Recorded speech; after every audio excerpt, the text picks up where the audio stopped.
শুনছেন ধ্রুবজ্যোতি চৌধুরীর লেখা গল্প শয়তানের জাগরণ।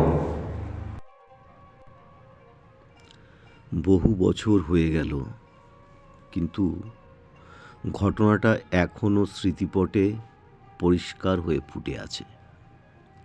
সেই ভয়ঙ্কর দিনটির কথা যখনই মনে পড়ে তখনই আতঙ্কে শিউরে উঠি। এত বছর পরে আজও সেই আতঙ্কের হাত থেকে মুক্তি পাইনি, বোধহয় কোনোদিন পাবও না।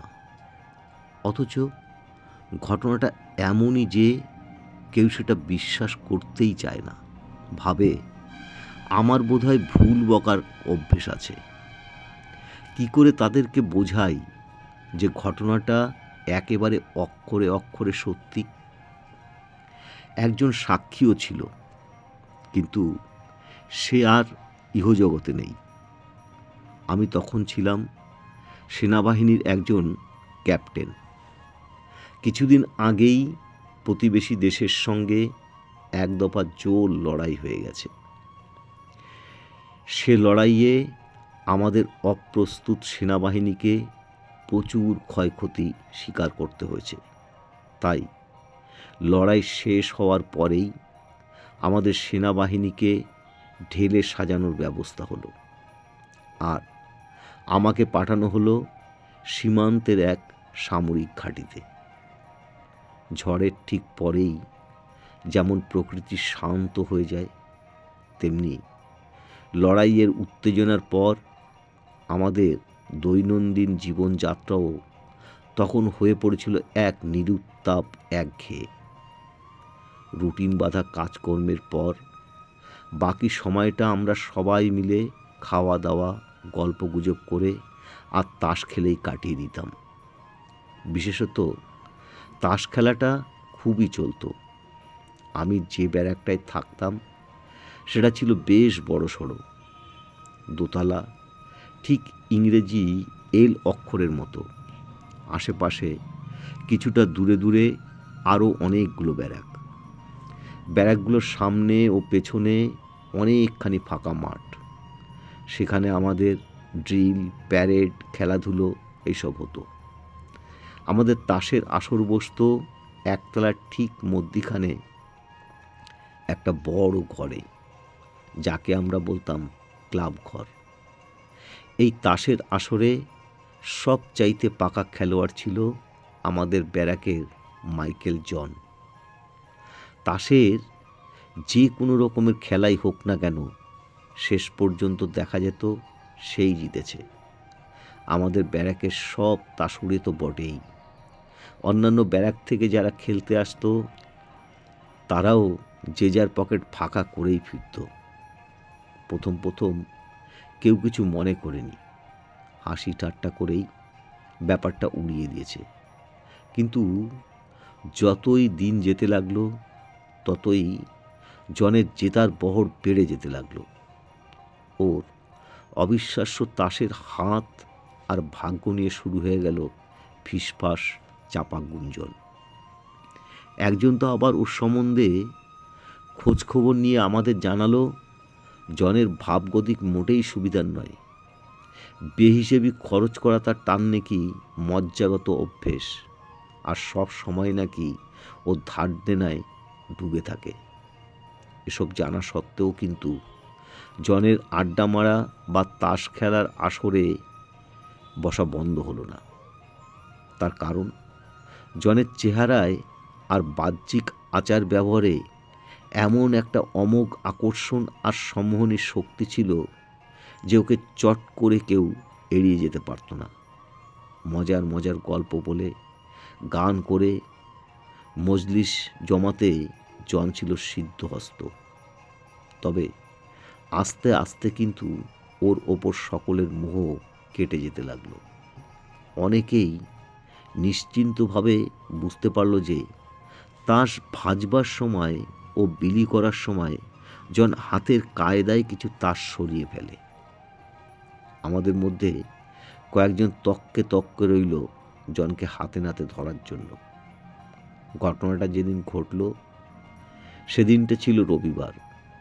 সবে শীত পড়তে শুরু করেছে, বেলা ছোট হয়ে এসেছে। সেদিন আমাদের ব্যারাকের মাঠে সারা দিন ধরে খেলাধুলোর আয়োজন করা হয়েছিল। সব অনুষ্ঠান যখন শেষ হলো তখন প্রায় সন্ধে ঘনিয়ে এসেছে। জন একদল বন্ধুবান্ধব নিয়ে সকাল থেকেই ক্লাব ঘরে তাসের আসর জমিয়ে বসেছে। আমার কয়েকজন বন্ধুবান্ধব এসেছিল। তাদের এগিয়ে দিতে গিয়ে গল্প করতে করতে আমিও বেশ খানিকটা চলে গিয়েছিলাম। যখন ফিরে এলাম তখন অন্ধকার নেমে এসেছে ভালোভাবে। আমাদের ব্যারাকের মাঠ একদম ফাঁকা হয়ে গেছে। গেট দিয়ে ঢুকে হাঁটতে হাঁটতে সামনের দিকে মুখ তুলে তাকাতেই দেখলাম ক্লাব ঘরের বাইরে একটা জানলার সামনে দীর্ঘদেহী একজন লোক দাঁড়িয়ে আছে। লোকটার সারা শরীর কালো পোশাকে ঢাকা। মাথাটা একটু ঝুঁকিয়ে কান পেতে ক্লাব ঘরের কথাবার্তা এক মনে শুনছিল সে। লোকটা আমার সহকর্মীদের মধ্যে কেউ নয়, উপরন্তু ওই রকম পোশাক পরা অত দীর্ঘদেহী লোক আমাদের বা আশপাশের ব্যারাকে কখনো দেখেছি বলেও মনে হলো না। ওর হাবভাব থেকে বেশ একটু খটকা লাগলো আমার। কোনো সৈনিক ছাউনির একেবারে ভেতরে এরকম একজনা অচেনা লোক থাকাটা মোটেই নিরাপদ নয়। বিপদের আভাস পেয়ে মনটা চঞ্চল হয়ে উঠল। ইতিমধ্যে ক্লাব ঘরে খুব চড়া গলায় তর্কাতর্কি শুরু হয়ে গিয়েছে। একাধিক লোক একসঙ্গে চেঁচাচ্ছিল। তাদের মধ্যে একজনের গলাই শোনা যাচ্ছিল বেশি। সে যেন খুব উত্তেজিতভাবে কি একটা কথার প্রতিবাদ করে চলেছে। আরও কয়েক পা এগিয়ে যেতেই ক্যাপ্টেন মাথুরের গলা কানে এলো। সে খুব রাগতভাবে বলছে, দেখো জন, বেশি চেঁচিও না। অনেক দিন ধরেই আমাদের সন্দেহ হচ্ছিল যে তুমি তাস হাত সাফাই করো। আজ একেবারে হাতে নাতে ধরেছি। এক্ষুনি তাস দেবার সময় তুমি কোড়ে আঙুল দিয়ে প্যাকেটের তলার দিক থেকে তাস টেনেছ, সচক্ষে দেখেছি। সবার হাতের তাস গুনো। তোমার কাছে নিশ্চয়ই একটা তাস বেশি পাওয়া যাবে। শিগগির তাস দেখাও। জন অবশ্য অত কাঁচা ছেলে নয়। সে প্রাণপণে প্রতিবাদ করতে লাগলো, কিন্তু দেখা গেল মাথুরকেই সবাই সমর্থন করছে। তারা সবাই চাইছে জনের হাতের তাস পরীক্ষা করে দেখা হোক। হঠাৎ সকলে মিলিত কণ্ঠস্বর ছাপিয়ে জনের গলা শোনা গেল। যে ভয়ঙ্কর শপথ সে করল তা লিখতে এখনও আমার কলম কেঁপে যাচ্ছে। সে বলে উঠল, শোনো সবাই, আমি মোটেই তাস চুরি করিনি। যে কোনো শপথ আমি করতে পারি। যদি আমি তাস সরিয়ে থাকি তাহলে এক্ষুনি যেন অন্ধকারের রাজা, নরকের ভূত, নরকের প্রভু, শয়তান এসে আমার চিরদিনের জন্য নিয়ে চলে যায়। জনের মুখ থেকে এই কথাগুলো বেরোনোর সঙ্গে সঙ্গে যেন একটা ভোজবাজি ঘটে গেল। চমকে উঠে দেখলাম দীর্ঘদেহী লোকটা এক লাফে খোলা জানলা দিয়ে ক্লাব করে ভেতরে ঢুকে গেল। ভেসে এলো জনের তীব্র তীক্ষ্ণ চিৎকার। তারপরেই একটা ঘর ঘর আওয়াজ। কয়েক সেকেন্ড মাত্র আবার সেই দীর্ঘদেহী লোকটা এক লাফে জানলা দিয়ে বেরিয়ে এলো। বিস্ফারিত চোখে দেখলাম তার কাঁধে ঝুলন্ত অবস্থায় জন ছটফট করছে। আমি তখনও কিছুটা দূরে ছিলাম। তাড়াতাড়ি পা ফেলে ওদের কাছে গিয়ে পৌঁছবার আগেই লোকটা এক দৌড়ে ব্যারাক বাড়িটার কোণে ফিরে আমার চোখের আড়াল হয়ে গেল। একবার এক পলকের জন্য ওদের দুজনকে দেখেছিলাম। ওদের দুজনের মুখটা দৃষ্টিগোচর হয়েছিল। দেখেছিলাম জনের মুখ একদম ফ্যাকাশে, এক অসহ্য যন্ত্রণায় আর আতঙ্কে ওর ওই দুই চোখ যেন ঠিকরে বেরিয়ে আসতে চাইছে। আর দীর্ঘদেহী লোকটা দুই জ্বলন্ত চোখের তীব্র দৃষ্টিতে ফুটে বেরোচ্ছে চরম হিংস্রতা আর নিষ্ঠুরতা। কয়েক মুহূর্তের জন্য কি একটা অজানা ভয়ে আমার সারা শরীর অবশ হয়ে গেল। কোনো রকমে নিজেকে সামলে নিয়ে ওদের ধরবো বলে দৌড়লাম, কিন্তু ব্যারাকের বাঘ ঘুরে দেখলাম কেউ কোথাও নেই। চারিদিকে ফাঁকা, নির্জন। আবার দৌড়ে ফিরে এলাম সামনের দিকে। গেটের প্রহরীকে চেঁচিয়ে ডেকে জিজ্ঞাসা করলাম কেউ এইমাত্র বেরিয়ে গেছে কিনা। সে জানালো না। অগত্যা উদ্ভ্রান্তের মতো ক্লাব ঘরে ফিরে গেলাম। ভিতরের যে দৃশ্য অপেক্ষা করছিল তার জন্য আমি মোটেও প্রস্তুত ছিলাম না। দেখলাম যে জনকে মাত্র কয়েক সেকেন্ড আগে দীর্ঘদেহী অচেনা লোকটার কাঁধে ছটফট করতে দেখেছি, সে সশরীরে ঘরের একটা ইজি চেয়ারে চিত হয়ে শুয়ে পড়ে আছে। ভাগ্যক্রমে ক্লাবে ওই সময় আমাদের এক ডাক্তার বন্ধু ছিল। সে পরীক্ষা করে জানালো জল মারা গেছে। হতবুদ্ধি হয়ে একটা চেয়ারে বসে পড়লাম। চোখের সামনে সমস্ত বিশ্ব ব্রহ্মাণ্ড দুলছে। ঘরের ভেতরে অত লোকের চিৎকার চেঁচামেচি যেন কানে যাচ্ছিল না। একটু ধাতস্থ হওয়ার পর ঘরে কি ঘটেছে শুনতে চাইলাম। সবাই একসঙ্গে যা বলল তার সারমর্ম করলে দাঁড়ায়, জন যথারীতি তাস বিলি করার সময় ব্যাগ থেকে তাস সাপাই করেছিল। ক্যাপ্টেন মাথুর সেটা দেখতে পেয়ে জনকে চ্যালেঞ্জ করেছিল। তাই নিয়ে দুজনের মধ্যে তর্কাতর্কি বেঁধে যায়, যেটা আমি ঘরের বাইরে থেকেই একটু আগে শুনেছিলাম। সেই সময় জন হঠাৎ এই ভয়ঙ্কর কথাগুলো বলে ওঠে। সঙ্গে সঙ্গেই নাকি বাইরের জানলা দিয়ে একটা দমকা হাওয়া ঘরে ঢুকে টেবিলের তাসগুলোকে উড়িয়ে দেয়, আর জন আত্মচিৎকার করে চেয়ারে ঢলে পড়ে। একটুখানি ছটফট করেই তার দেহ স্থির হয়ে যায়। সব শোনার পর আমার মুখ দিয়ে আর কোনো কথা সরল না। ভাবলাম তাহলে একটু আগে আমি কি দেখেছি, আর কেনই বা দেখেছি? যা দেখেছি তা অন্য কাউকে কি বলা যায়? অনেক ভেবে চিনতে শেষ পর্যন্ত আশপাশে যারা ছিল তাদের আমার দেখা ঘটনাটা বলতে গেলাম। ফল হলো বিপরীত।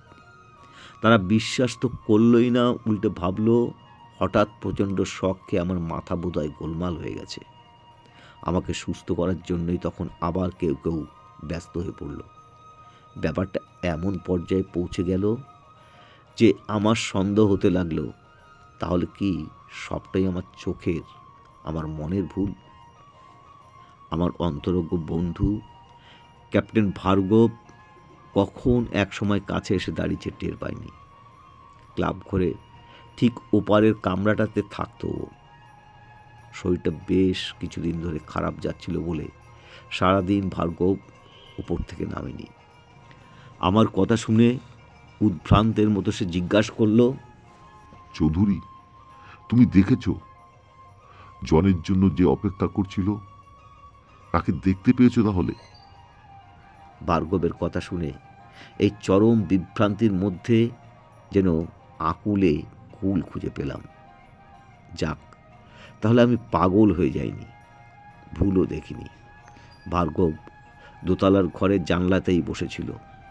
রহস্যময় দীর্ঘদেহীকে সেও ভালোভাবেই লক্ষ্য করেছে। কোনো এক অদৃশ্য শক্তির বিচিত্র খেয়ালে আমরা দুজনই ক্ষণিকের জন্য অপ্রকৃত কিছু একটা দেখতে পেয়েছি। তার ফলে যে অভিজ্ঞতা আমাদের হয়েছিল তার অভিশাপ থেকে সারা জীবনেও মুক্তি পেলাম না। আমাদের দুজনের মুখে হুবহু একই ঘটনা বর্ণনা শুনে ব্যারাকের অন্যান্য লোকেরা প্রথমে একটু থমকে গিয়েছিল, কেউ কেউ ভয়ও পেয়েছিল, কিন্তু বেশিরভাগ সহকর্মী আমাদের পাগল আর মিথ্যাবাদী বলে বিদ্রূপ করেছিল।